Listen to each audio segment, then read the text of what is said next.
Hello there. So today we're going to be talking about 15 great speaking activities for teens and adult lessons. So in this list there might be some that you've already heard of, there might be some that you haven't heard of, so hopefully you'll get something out of it. So number 1, correct my lies.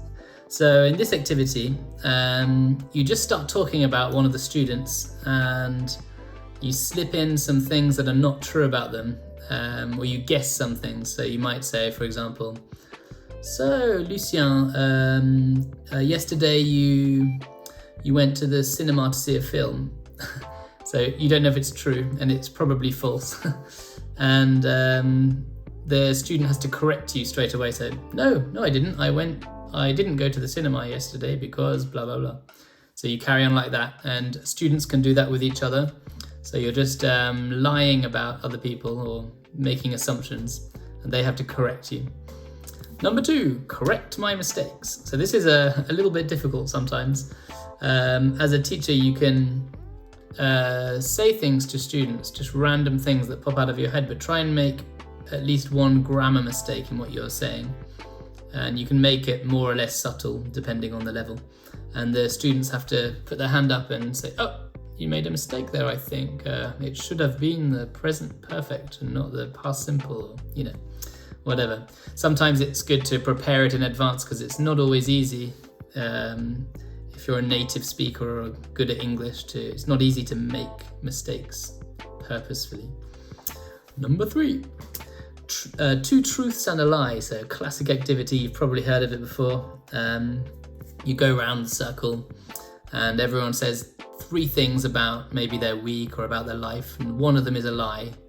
They have to keep a straight face, poker face.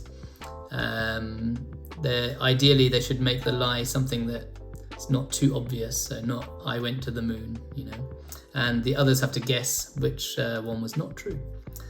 Number 4, kind of a development of this, which can be good when if students are fed up of hearing about each other's lives and they know everything about each other, you can do an activity called Liars, where you just tell everyone that they have to lie about everything that anybody asks them. So you just start a conversation, but everything you say has to not be true. So maybe you'll ask your students, so what did you do yesterday? And they will say, well, I got in my spaceship and went to Mars. And then after that, I came back down and went swimming in the Nile. And it can be quite funny. Number 5, would you rather beep or beep? So this is a question that will, an activity, that will work on the would you rather sentence structure, or would you prefer to? And students have to improvise questions and ask to the group or to partners. Often outrageous questions like, would you rather eat 2 slugs or I don't know, lick a mouse, or just things that are just crazy. And would you rather kill one old lady or kill 2 middle-aged ladies or men or whatever?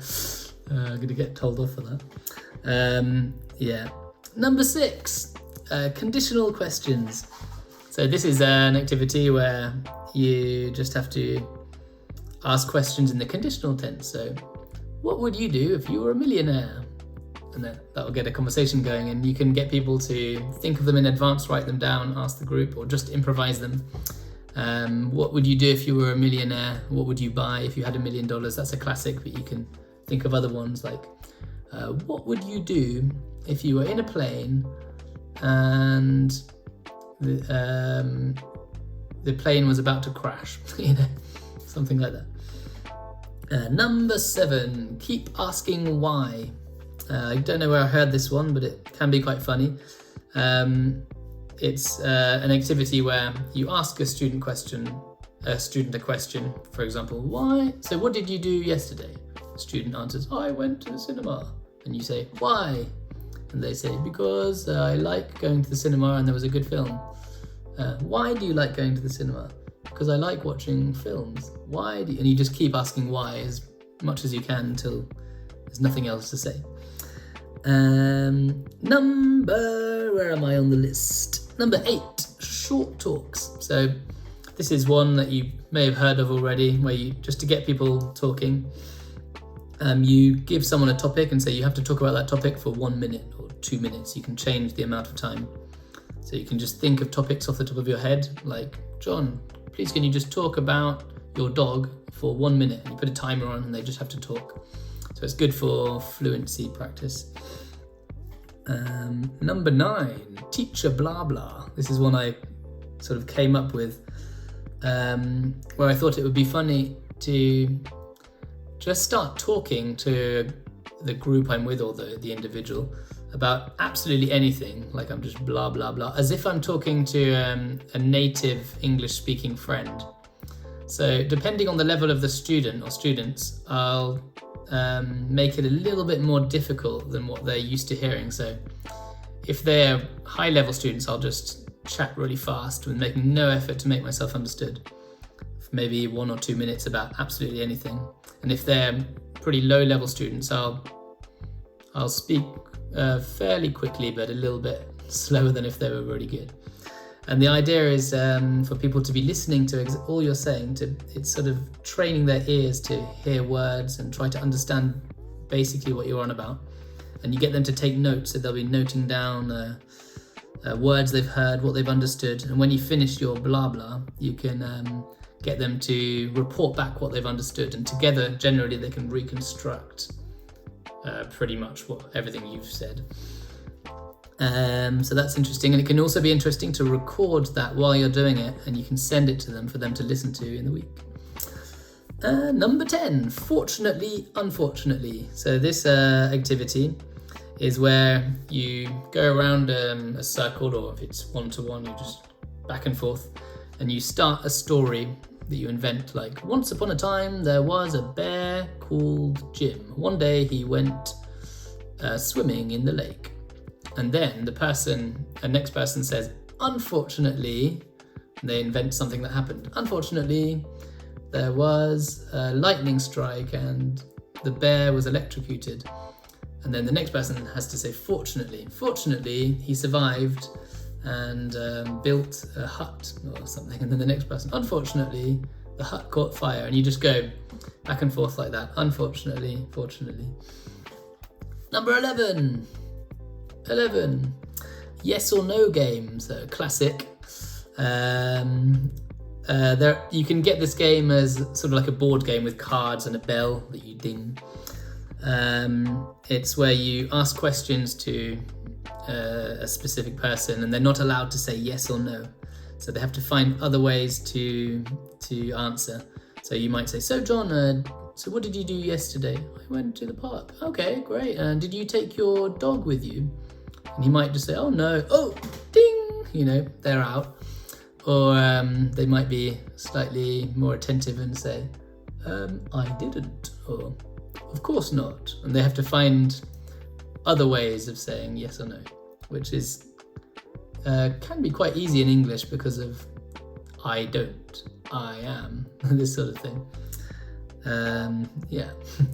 12, who am I? So another classic game, the one where everyone has to write down a little bit of paper, the name of a famous character. Could be someone who's alive, dead, real, fictional, doesn't matter. Just has to be a name that everybody knows. And then they stick it on the forehead of the person next to them with some sellotape. And then you go around the circle and everyone has to guess who they are. So you will ask a question like, am I alive? And everyone will look at your piece of paper. No. Am I English? Yes. Okay. Am I a musician? Yes. Am I dead? No. And then until they find who the person is. So you can each person can ask one question at a time. You go around in circles until everybody's found who they are. You can do another version of this game where one person leaves the room and the class decide on who they are. That's good online because you can't stick things on people's foreheads when you're on a Zoom call. So 13, 20 questions. So another game you may or not have heard of. In this game, a student or a teacher will think of maybe a place or an object. So I often do it with places. So a place could be a city, a village, a town, a monument, a forest, whatever. A place that people have probably heard of. And so you just keep it in your head. The other students have to ask questions to find out what the place is, and they have 20 questions maximum to find out. So they might start by asking, is it a town? No. Is it a monument? Yes. Is it in Europe? No. Etc. Okay. Did I just speak in French? Etc. Etc. Yeah. 14. Ask the expert. So this is an activity for slightly more advanced students, where you say to somebody, right, you are an expert in, I don't know, microbiology, or you're an expert in psychology, or whatever. Just think of something they can be an expert in, and where you know that they're actually not at all. And then students take turns to ask them questions about that subject, and they have to answer as if they were an expert. And so it's quite funny because they just often have to completely make up the answer. And so it works on their fluency and their improvisational skills, and can be quite hilarious. 15. How do you beep? So this is one last activity, which is also quite difficult. So better for B1, B2, C1 students. And in this activity, you ask a student how to do something. For example, how do you tie up your laces, or anything that people do on a regular basis, but they'll realize that it's actually quite difficult to explain it. You have to bend down, take the laces in your hand, make a knot, tighten the knot. And so lots of vocabulary can come out of this kind of thing. How do you make a cake? How do you, I don't know, become a millionaire? Whatever. So that's the end of this video. Thanks for listening, guys, and see you next week. Bye.